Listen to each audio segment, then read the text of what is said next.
So welcome to the Art of Pitching. Just very briefly, I'm Alison Stewart, and I'm on the advisory committee for Children's Media Conference. And for the last 6 or 7 years, we've been running sessions called The Art of ... And they are masterclasses on all aspects of media production, usually the practical ones. And we've had some great titles before. We've done the art of working with puppets, we've done the art of the theme tune, we've done the art of animation storyboarding, and today, the art of pitching, something we all need to know. You can never know too much about the topic. And we've got 2 great experts here to take you through today. So we've got Roz Atteel, who is Head of Children's and Young Audiences at Big Fish, Little Fish. And we've got Dan Bays here, who is Head of Development at Cape Productions. So I won't take any more of their time. Hand over, enjoy the session. Thanks so much. No need to applaud there, honestly. It's fine. No, I said no. Honestly, less of that. Right, this is not going to be an interactive session. No. We didn't think you'd appreciate an interactive session, actually, after last night. This is the art of pitching. So, Roz. Hi, hello everybody. Welcome to the session. We're just going to say a little bit about ourselves, really. So, as Ali said, I am 3 weeks into a new job. I was formerly a head of development at head of preschool development at BBC Kids and Family. And a little bit about me. So, I have worked with puppets and skins for most of my career, and I absolutely adore them. And that's one of the really wonderful things about working in preschool. And that's me on the Biggleton set. I was the exec, and then when everybody was away, I just kind of played on the set. So, and I don't know if anybody's an avid Antiques Roadshow fan, but I once appeared. I was in a queue at the Antiques Roadshow, and so many people sent me that kind of screen grab. So that's me on the Antiques Roadshow. I am a diversity and inclusion champion, and it's something that's very dear to me, and it's something that is absolutely integral to my work. And I am, oh my God, a cat and a dog person. And that is actually Waffle that I'm with. And I don't know if you can see the expression on Waffle's face, but Waffle is looking at me with a bit of sympathy, actually. And I realise that I'm wearing the same dress as well in both of those. So it's obviously my meeting animals dress. And I love development. And one of the greatest achievements of my career, I think, was actually working with Laura Henry to create Jojo and Gran Gran and develop it over a 3-year period and eventually get it commissioned, and it's turned into an absolutely amazing show. So, so that's me. And there it is, Big Little Fish. So the current production that we have is called Meet the McQueens for CBBC. And there's a couple of people, Ashley Joseph and Lloyd Warby, who are working with us for some future projects.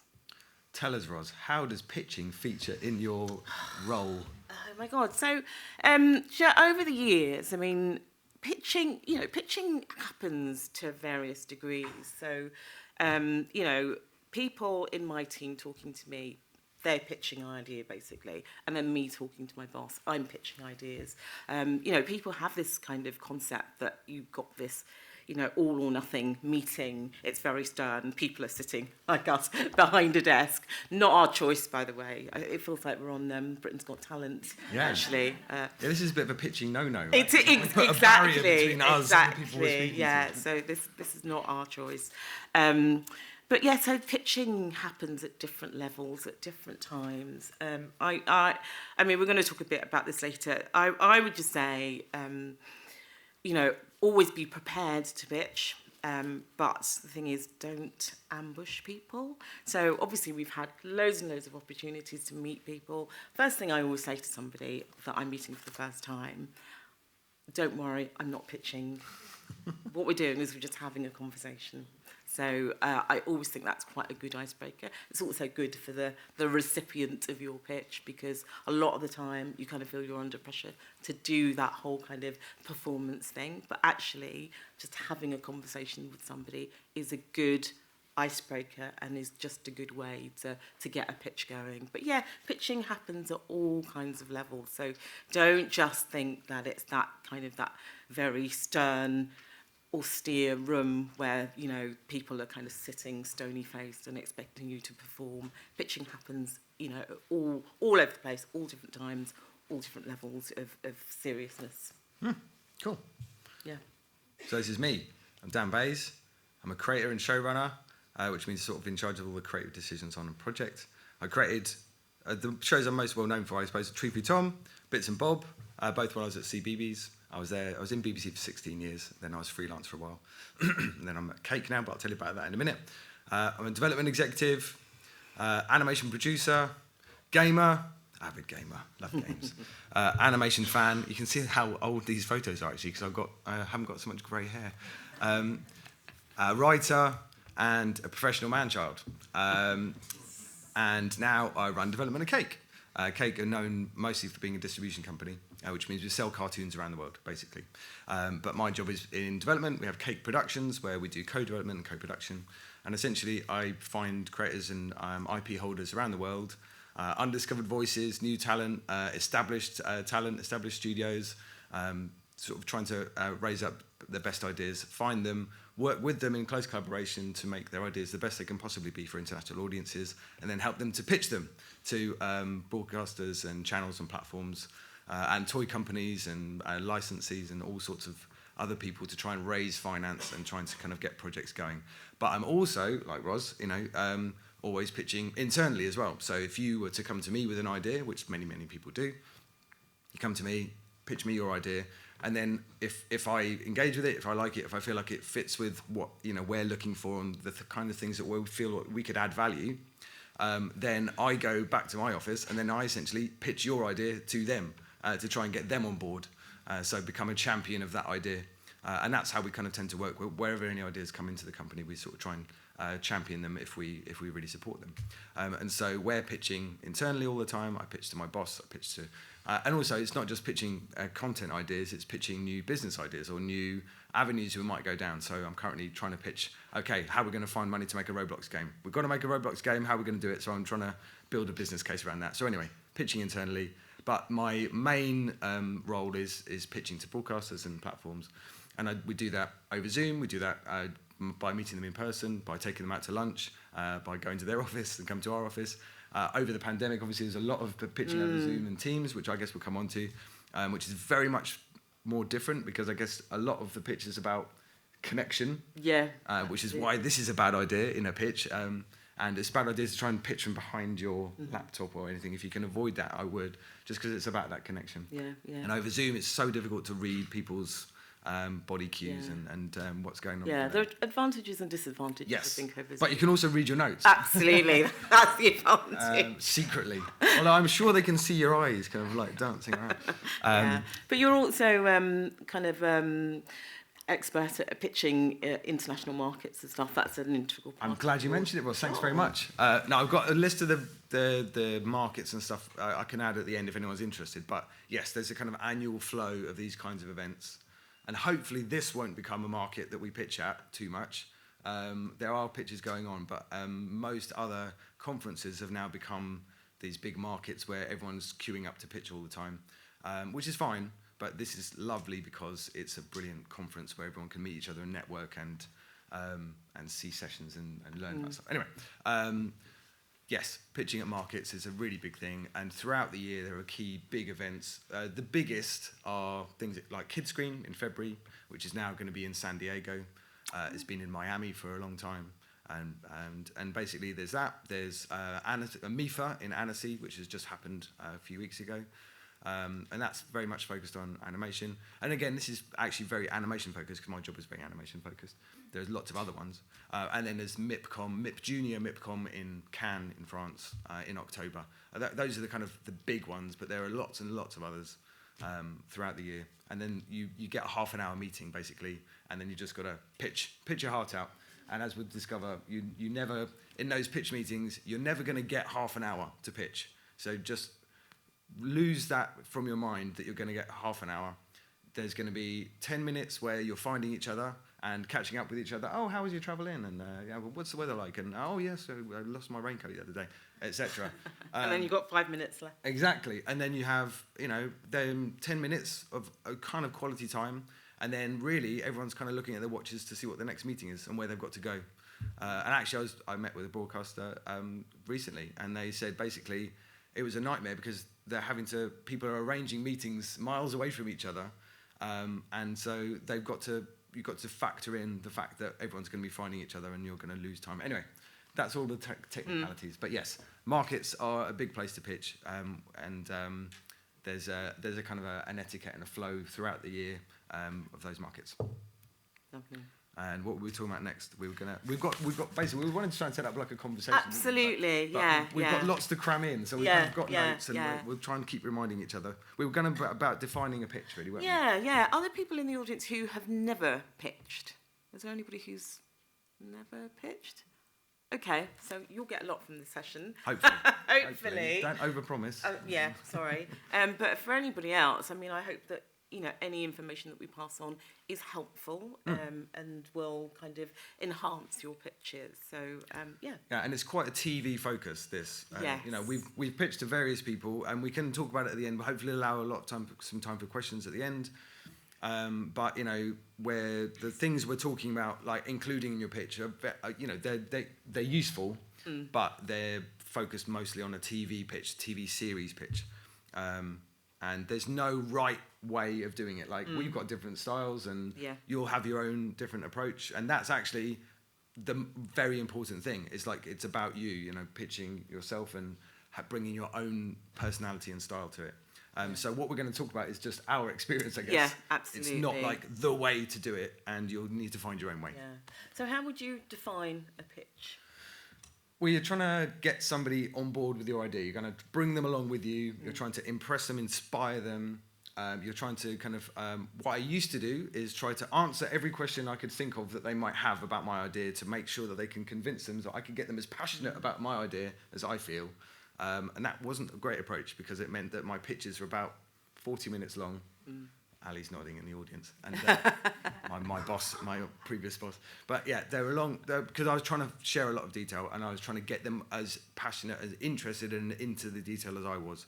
But really, the main point of a pitch is to inspire people to be interested in joining you on whatever it happens to be, I think. Yeah, absolutely. Yeah, absolutely. And I think a lot of the time people feel that if you're going into a pitch, you have to somehow perform, or you have to somehow become somebody else in order to get people interested. But actually, the nub of the thing is the idea. It's the idea that matters. So how you translate that to other people is generally down to you, but the thing is, you've got to get that idea across, and you've got to get people on board with that idea. Totally. That is the point. Yeah.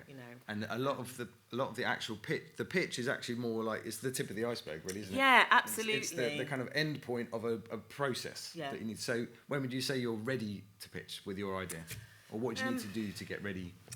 Yeah. To place where it's ready to pitch. I mean, it's a very long road, to be honest. I mean, there was a question. Somebody asked a question in the "Put Your Money Where Your Mouth Is" session yesterday. Like, when are you ready? Because broadcasters, whoever is the recipient of your pitch, people like to come in at different stages. But I think you really have to know your idea. You really have to have confidence in your idea. I mean, every idea that I have, I will say, is just the best idea in the world.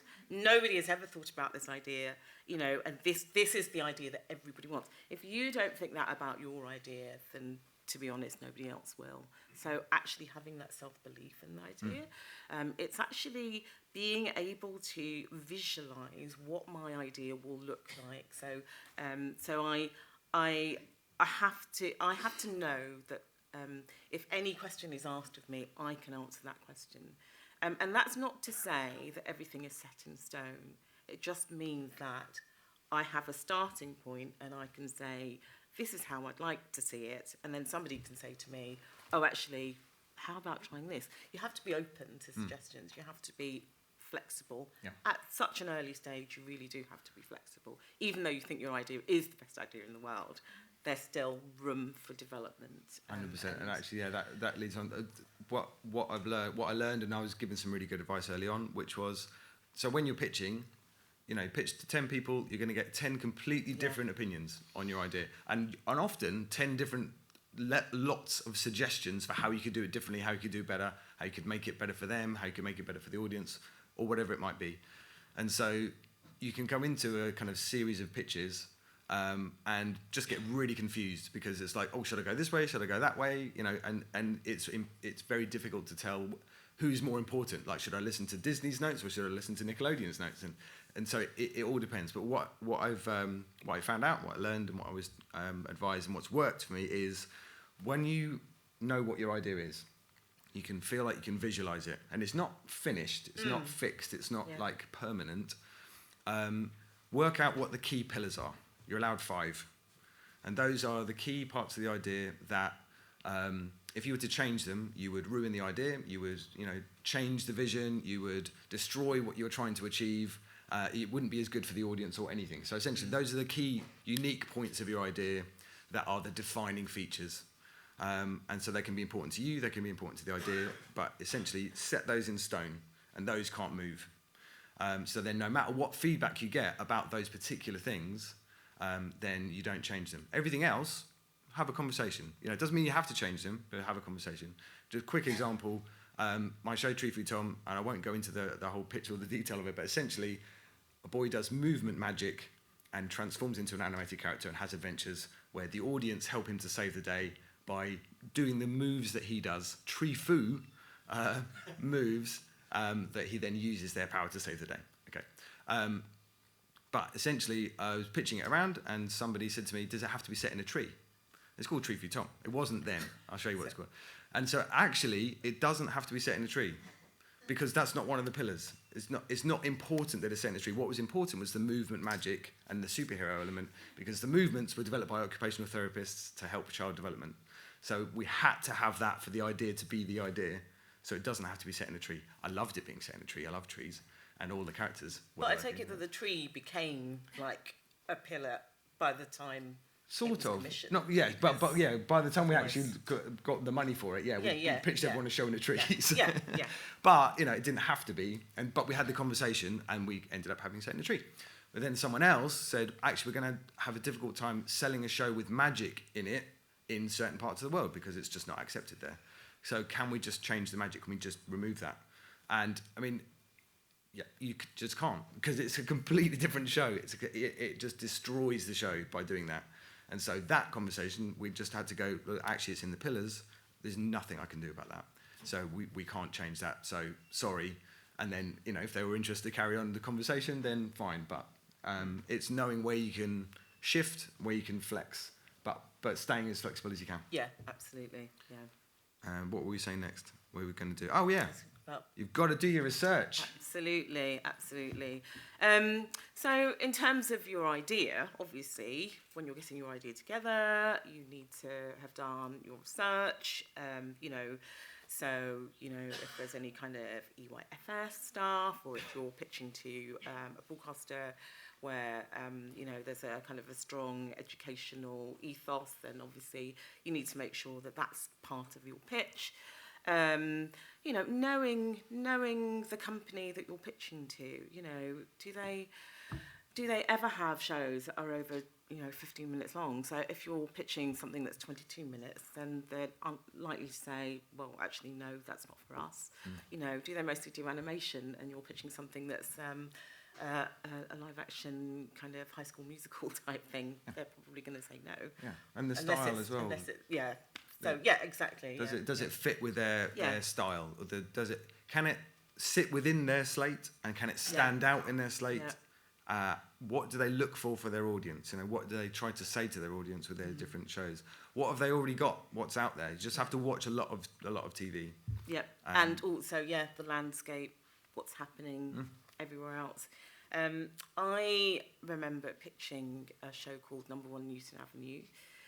which is actually a maths show for CBBS. So if you know CBBS, you'll know. So there's the behemoth that is number blocks. So you're kind of thinking, is it really worth pitching another maths show? But actually, the way that we skewed it, number one, Newton Avenue is actually a living maths show. So it's basically about maths in everyday life. So actually, it was quite good because the two shows would be complementary. So it wasn't like we were going in there saying, yeah, we want to compete with this show that is amazingly popular.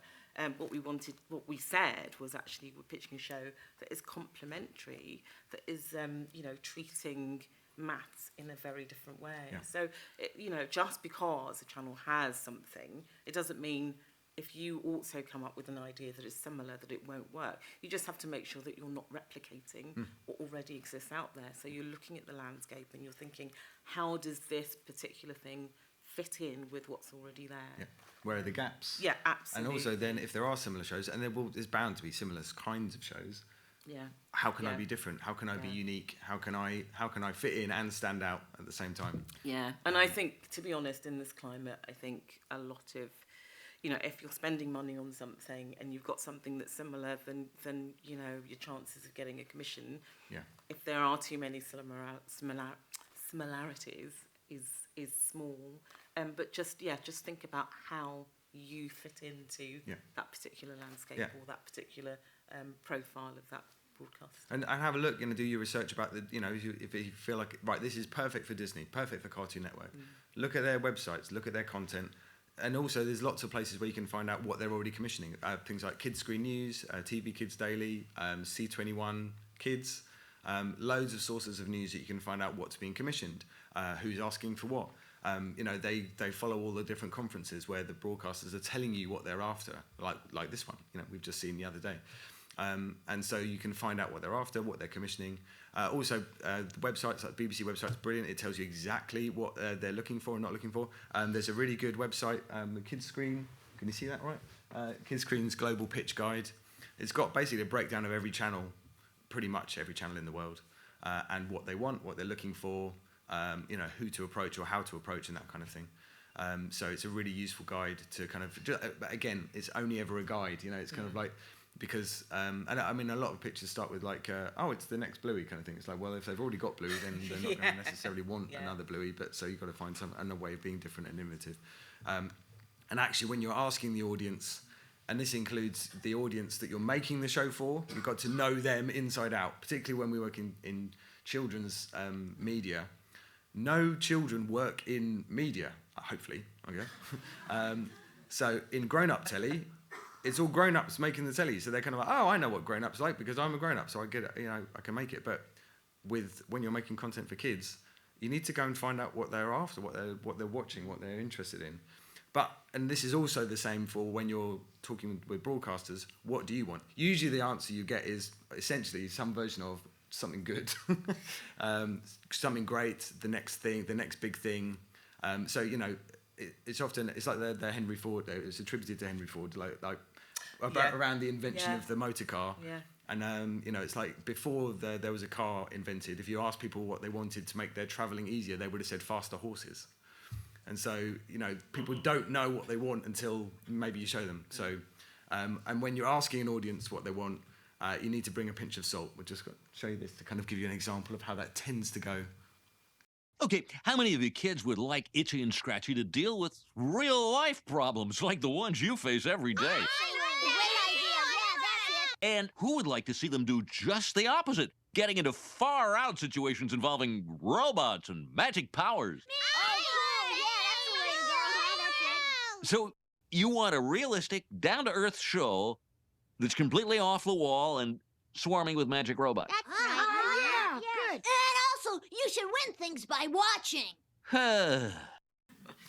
So, pinch of salt. Yeah. I can remember.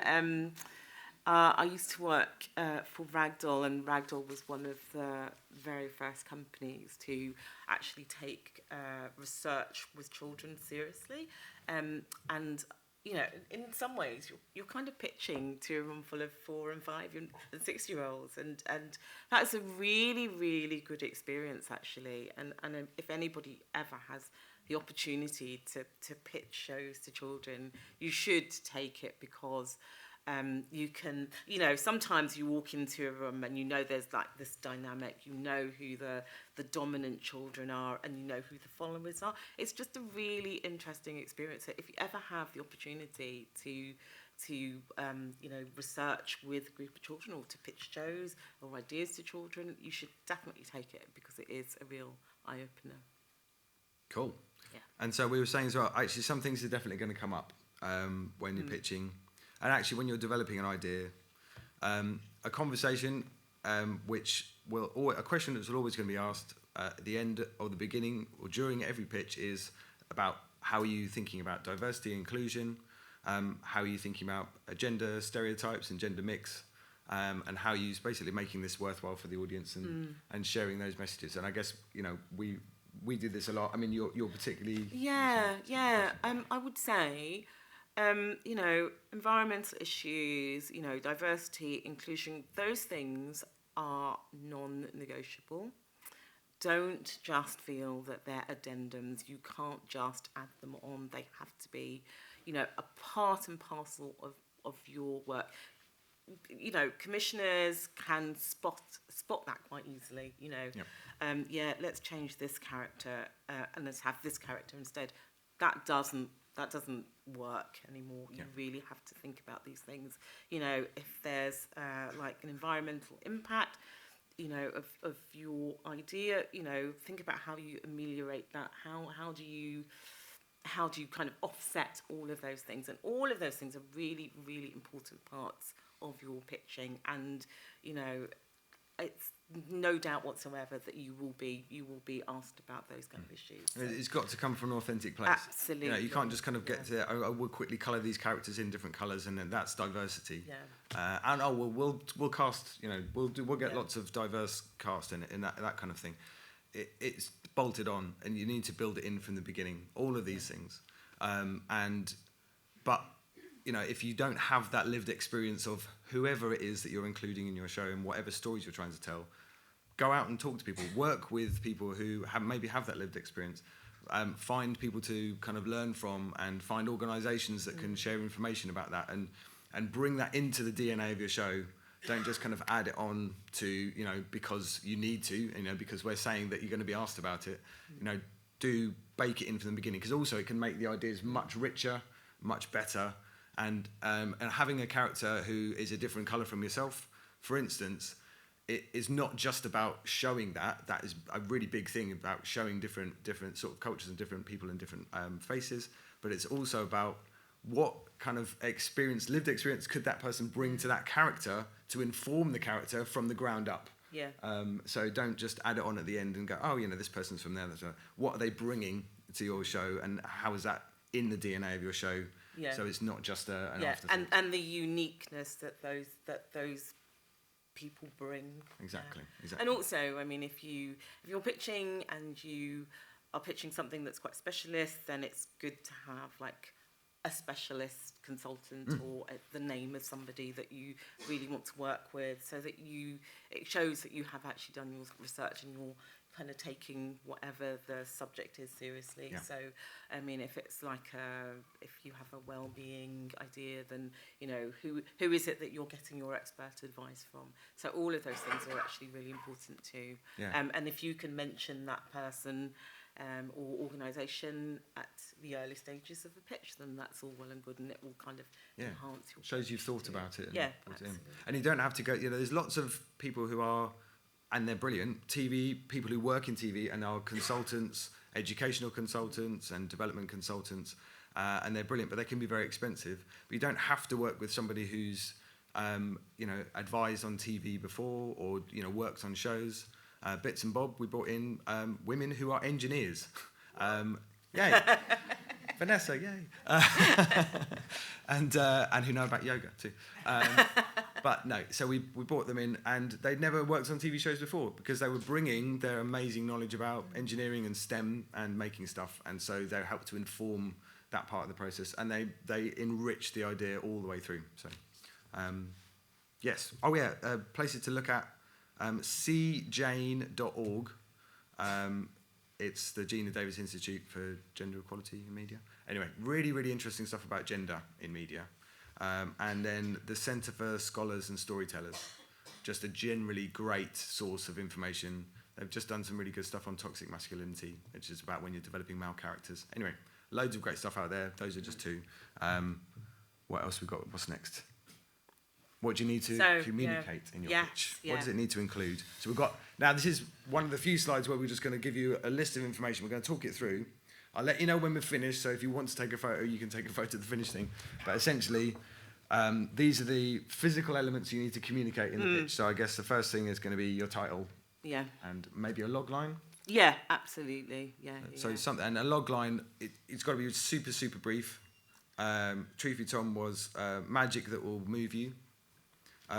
Bits and Bob was engineering a way to save the play. But it's just something which is kind of catchy, captures the tone, captures the mood, just gives them a quick sense. And it's useful, really, if you're just quickly summarising to someone, I must tell you about this idea, here's the log line, and it just kind of makes them interested.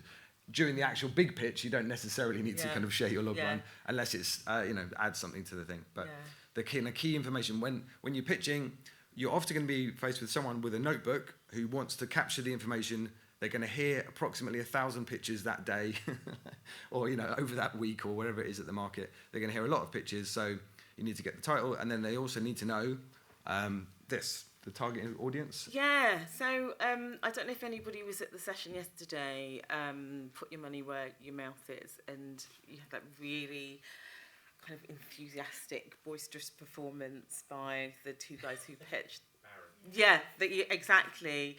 And I think people were kind of getting swept away. And then the first question Sarah asked is, okay, so if I'm going to commission this, I don't know what I'm commissioning, because, they kind of got so swept away that they'd forgotten to say, what the duration was, what the medium was, and all kinds of like really essential information, which actually, all of those things are flexible. So if you go in and you say, it's 10 minutes, and then actually somebody says, well, actually, I think this could be 7. So all of those things can be, discussed. But the thing is, you do have to have some idea of what it is you're wanting people to commit to.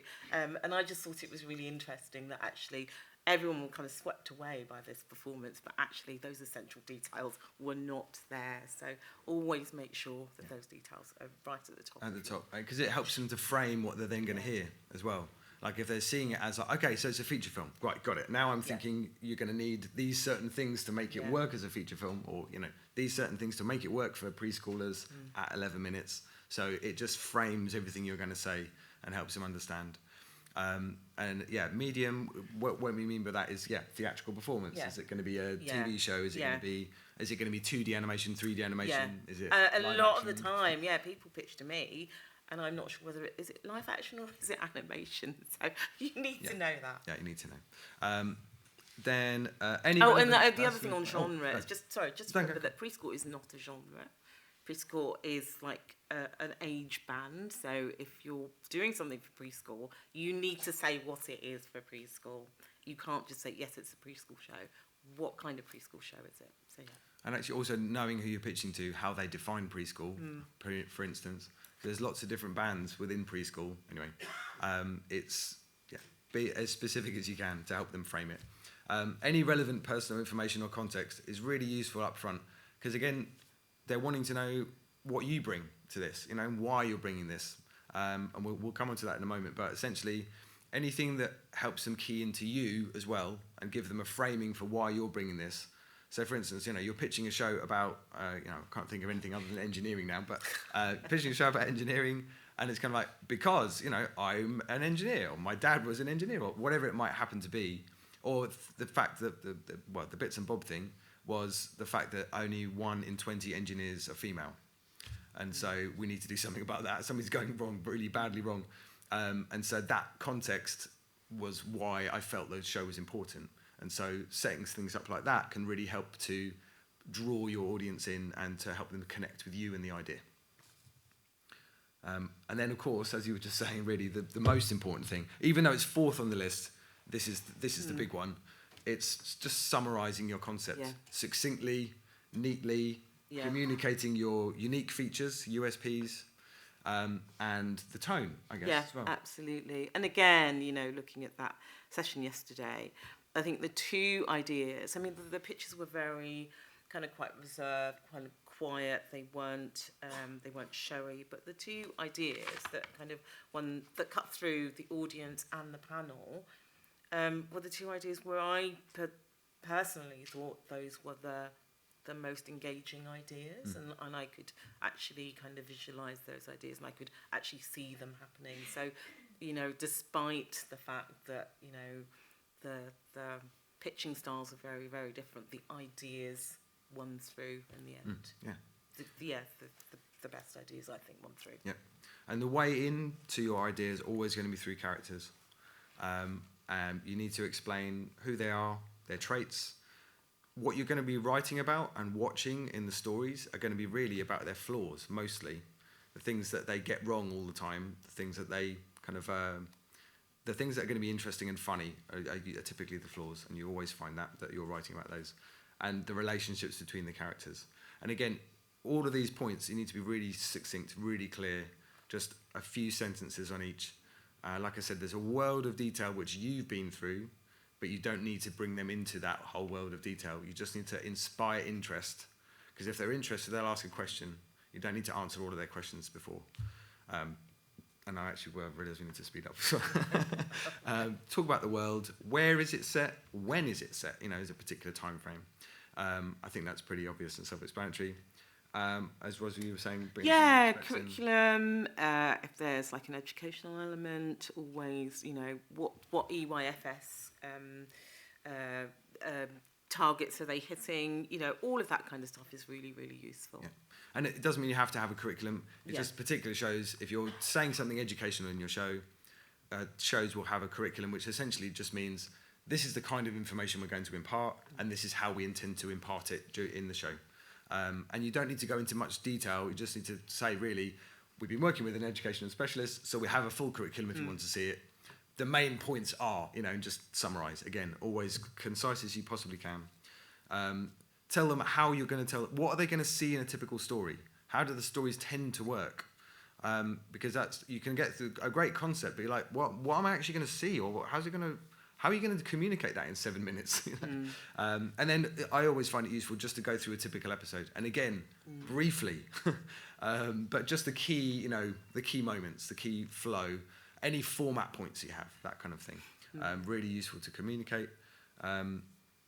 What you have, what you're looking for. So, we have a Bible, we have a script, or, we don't have anything. What you're looking for, I need a distribution partner, I need an animation studio, or things like that. Yeah. And often when you're pitching, you don't necessarily have to pitch for an end result. You can pitch for an interim result, which will be, we want to do a bit more research, we want to do a pilot, we want to do some, talent searches or whatever. So you don't necessarily have to be pitching for that large bag of money that inevitably invariably doesn't arrive. We didn't say that, did we? Exactly. You're not going to end a pitch and they're not going with a bag of money.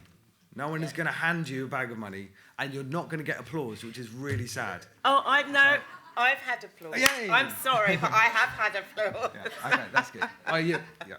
That's good. You're great. No, but most of the time you're not. So the vast majority of the time, no one's going to hand you the money. I really did think that was going to be great. They're going to commission it in the room, and then we're off to the races. It's going to be great, but no. Yeah. It's you. The best result is going to be, can you send me some more information, please? So just know what have your stuff ready before you pitch to then follow up with soon after. That's important, isn't it? Yeah. And the other thing is, I think it's really important to know. I mean, you know what it's about, but you also should know what is the purpose of this idea that I have. So it's kind of finding that core thing about it that will, and it doesn't necessarily have to be world peace or something, but it can simply be it's pure, unadulterated fun. We want to bring like fun, joy, laughter into children's lives. Or it can be, you know, when we were pitching Jojo and Gran Gran, it was actually called It's About Time during the development process, because there's an element of time. In the first series, you can really see that. So not about telling time, but about the concept of time. So for me, the purpose of Jojo and Gran Gran was to actually just acquaint children with the concept of time.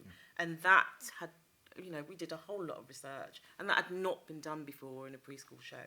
So it kind of felt like I had that really unique kind of way of approaching it, that purpose. So, you know, just think about that. People may not ask you, but you need to know, what is it? What's the core thing about this show that means that, you know, people will want to commission it, and that it has a purpose. Yeah, and actually that's a good point, because we're coming on to that point exactly, which is you're also pitching you. So no matter what it is, whether it's a game or a film or a TV show, you're pitching you. They're going to be. We work on these projects for a very long time, so they want to know that you're a person who's going to listen and be a good person to work with, and to, you know, you can get on with each other. And when you come to those kind of like creative conflict points, you're going to be able to find a resolution, because you're both, you know, you can see eye to eye about things, and you know, they can understand where you're coming from. And then also as well, you're bringing your passion. I think that's what you were touching on there. Really. Yeah. So I'm always very, very passionate about my projects, and I think that kind of passion is contagious. So if you're passionate about something, I think you can easily kind of communicate that. People will see it. People will see that actually this means something to you, and you know, if it doesn't mean anything to you, and you know, I don't think. You know, what I'm not saying is that you go in there and you're suddenly like gesticulating all over the place, or what's wrong with gesticulating all over? No. But you know, if that doesn't come naturally to you, then I would say, you know, just steer away from it. But I think, you know, passion is actually knowing your project, and that whole thing about the purpose. Why are you doing this? Yeah, totally. Yeah. But it's also about bringing energy. You know, you have to imagine you're pitching to someone who's just heard it all before. They've had lots of meetings. They're going to have lots of meetings. They're probably quite tired. And you need to bring the energy. You need to get them enthused as well. You need to show your enthusiasm, because you need to bring them on board with you. You need to get them involved. So you're bringing the energy. If it's a funny idea, try and make them laugh. You know, bring humour to it, kind of, or just at least show them that there's a kind of quirky tone to it. So try and bring that into it. I'm not suggesting you try to tell them jokes, or try to do that stuff. And actually, there's times when passion spills over, or there's when you speak to broadcasters. You know, I was asking some, like, you know, what are the kind of do's and don'ts, and a lot of them were sort of saying things that they tend to. Things that make them feel uncomfortable in the moment, when it's just one-to-one like this. You're this close to someone and you start singing at them, or, you know, or you pull a puppet out and it's going, no, talk to the puppet. No, so, you know, things like that. I mean, sometimes it can be okay, because you're just, you know, if you're just showing them the puppet, you're showing them the enthusiasm. So it's not saying definitely don't do these things, but anything that might engender a kind of like uncomfortableness, or when you're really putting yourself out there with a big moment to kind of, you know, to try and catch their attention, it can really backfire, because it doesn't feel like it's authentic from you, or it doesn't feel like you're respectful of that connection, you know? Yeah, and I suppose it does depend on whether you know the person that you're pitching to. So if you do have a really good relationship with them, then you can get away with a bit more. But I would say that actually that you have to have that kind of respectful distance, really, and you don't want to kind of assail them or make them feel slightly embarrassed or whatever. I mean, I can remember having to so it was like a day of pitching, and I remember the people who went in before us actually brought in live puppies. And honestly, I was so jealous. I was absolutely, I was livid that they had brought in. It is, isn't it? But the thing is, you know, I don't know what happened. If you're in the room and you were those people, please let me know. So I don't know what happened to that. But I kind of feel that sometimes you can go a bit too far. So absolutely, you know, at the moment, anybody in the building heard that there were live puppies in the building. We all descended on, like, where are the puppies? We want to see the puppies. But the thing is, I don't know whether... It's like those adverts where you know the jingle, you know the song, but you cannot remember what the product was that it was trying to sell. So there's a fine line. You can kind of go... Yeah. You can cross that line and everybody will remember the puppies, but nobody will remember what it was you were trying to pitch and what that idea was. Don't rely on gimmicks. So absolutely, yeah. Although I have to say, I mean, very subtle things. So when we were pitching colours, which we can see. Yeah. So do you want to show it now? We've got 5 minutes before we have to go to questions. Oh my God! Yeah. Oh, sure. So what to show? We were kind of talking about. Like, it's really good. We're in a visual medium. It's great to show something visual. Yeah. Mood boards help. And ways to kind of bring them into the kind of visual style of the show, but you have a particularly great approach to this. For a lot of the time for live action, you may not actually have, you know, a set or your kind of locations or whatever. So this is kind of like a mood board for the series Colours that was commissioned a couple of years ago. And we literally just cribbed a whole load of stuff off the internet and just put it together in this package. I'm going to play it. I'll just play it for you. Look.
So we got an incredible emotional response to that from the commissioners, and that's exactly what it was designed to do. But a kind of a small gesture was when we went in. So Vanessa and I did a two-hander on that, and I think I wore green and you wore red. I did. Very subtle, but it was all kind of part and parcel of that pitching and you process. Communicated the tone and the style. Absolutely, and yeah. So that kind of encapsulated, what the kind of like you say, the kind of the lyrical tone of the show that we wanted to make. So what we've done is broken one of the rules of pitching, which is keep an eye on the time, and so we've got tons more stuff to show you, but no more time. So what you have to do in the pitch is just speed up, but also learn where you can chop out stuff. So we're going to try and now whiz through the next bit, and I'm going to cut stuff out as I go, but we'll hopefully so we can allow some time for questions. So I'm sorry for the next bit being a bit fast, but that's why. So important to try and go with characters. So this was the finished product. This was the first show I properly pitched as an animated show. I pitched shows before, my first animated show, my first preschool show, and this is where we ended up. This is the thing. But this is where we began. I didn't have any characters. I knew the characters. I knew exactly who they were going to be. We didn't have any money to pay for characters, so I paid an amazing Australian guy. He designed this for me, and I went into the pitch with this. And this is how I pitched it to CBeebies back in the day. essentially just trying to set a lovely tone, a mood, a style. It was about the tree. It didn't have to be in a tree. It used to be called Wizardy Wee. When you pitch to kids, be careful, because I pitched it to kids. Would you watch this show called Wizardy Wee? All the hands went up. And, oh, why are you so interested in the show? Because wizards might wee. So right, we're changing the title. So anyway, but the importance, and I learned from that really where you get real connection is when you bring in characters. I'm going to quickly run through the first few slides of a show we were pitching over a few years ago, which was, we had an amazing Thai artist, designer, as one of the key people on the development team, who brought the idea, with the kind of the Thai team that brought the idea. And so really we focus on all of the pitch decks I put together. We try and have minimal text on screen. As you can see here, look, we've got the factual information here. That's the duration. That's who it's aimed at. It's obviously going to be 2D animation. This is the style of the show. If you don't have artwork, then mood boards can help. References can help. Careful about using other animated references when you're pitching an animated show, because often they can't get those images out of their head, and so use live action references maybe. But then this is exactly the pitch deck. I started off talking a bit about the headline idea. I then gave them a little bit more information about where it was set and the kind of the world and the kind of style, the key relationship of the show between Ari and her grandpa, and also with the hair, the mischievous hair. And then, a little bit of text on screen just to kind of remind them this is the modern world, but it's got a curriculum. Then I love a lineup, just to set the context again, frame it. These are the characters you're going to meet in a moment, and then meet the characters. What I usually do is have the text appearing one by one, so then they're never assaulted with anything. You want your audience listening and not reading, is my feeling. Yeah, have we said not too much text if you're presenting stuff, just as as little text as possible, because people want to listen to you. Exactly, and this is probably the most text I would ever have, and this is fairly old now, but so this is probably more text than I would even have now.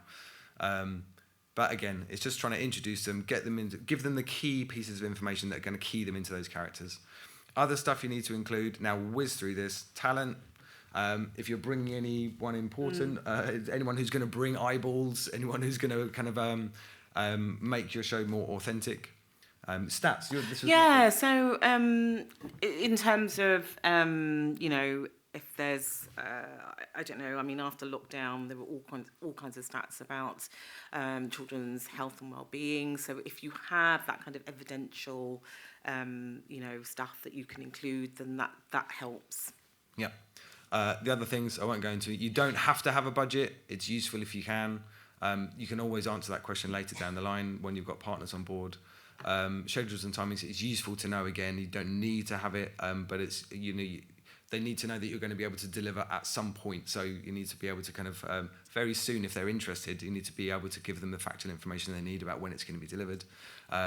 If you do have plans for toys and licensing, just remember who you're pitching to. If you're pitching to the BBC, they're not going to be interested in all the toy lines that you're going to be doing. I mean, it's nice to know that that's going to happen, so maybe quickly mention it, but don't have to spend ages on all the toys and all the licensing opportunities.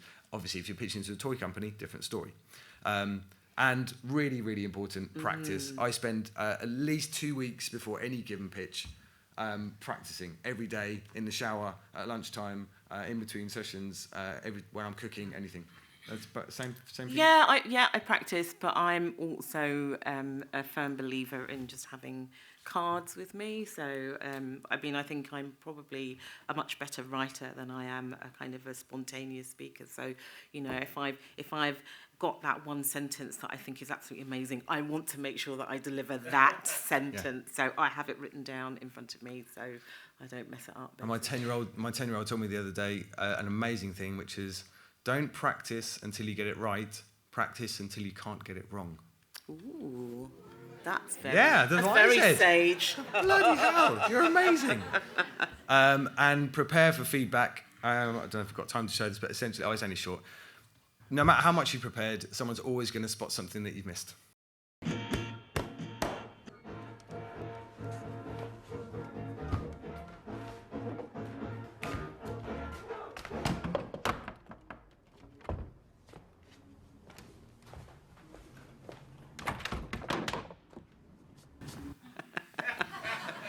It happens every time. So prepare for feedback. Don't stick your head in the sand. Try desperately not to get defensive. It's difficult because you bring all this passion, and then where does it go if they then just don't like it? Yeah, be flexible, be receptive, listen to what is being said to you. If you want somebody to commission, then you have to be able to share your creative vision with other people, and not treat it as though it's kind of exclusively yours.